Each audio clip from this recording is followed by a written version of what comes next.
Whether salt is dissolving in water or your nervous system is firing a signal, solid matter is constantly breaking down into charged particles called ions. That transformation comes with a cost.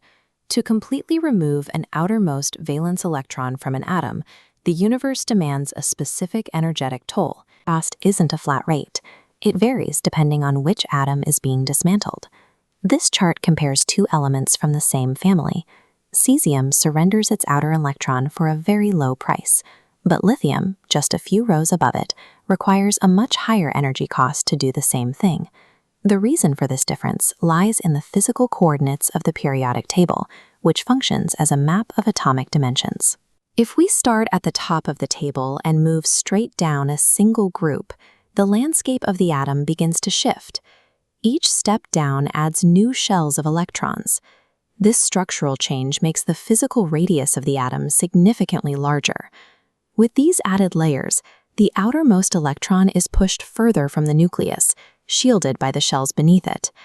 Think of this sprawling atom like a massive tree, where a single apple sits on the very end of a long, distant branch. Snapping off that distant apple takes very little effort because it is so far from the trunk. Similarly, removing an electron from a large atom requires less energy because the nuclear grip is spread thin. As we move down any group, the increasing size of the atom directly causes the ionization energy to drop. When we shift our focus to the x-axis and move from left to right across a horizontal period, the trend reverses. Moving right across the grid doesn't make the atoms larger. They actually become physically smaller. The nucleus is gaining more positive protons without adding any new shells. This increasing positive charge acts like a tightening fist, pulling the existing electrons closer to the center. This atom is now like a short, compact tree, where the apple is clutched tightly against the trunk. Because the nucleus holds that electron so closely, ripping it away demands significantly more effort. Moving across a period shrinks the radius and strengthens the nuclear pole, forcing the ionization energy to rise. On a global scale, ionization energy is the inverse of physical size. Where atoms are large, the energy is low, and where they shrink, we see these peaks of high energy.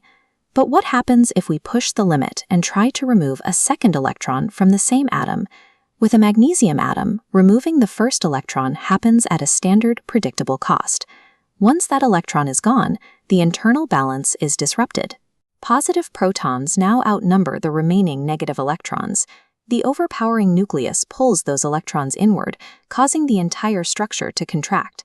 Because the atom has physically shrunk, the nucleus holds firmly to what remains. This is why the second ionization energy is higher than the first.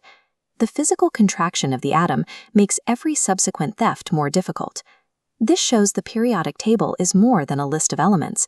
It's a map of the physical forces holding matter together. By identifying an atom's position on this grid, we can determine its size and predict the exact energy required to change it.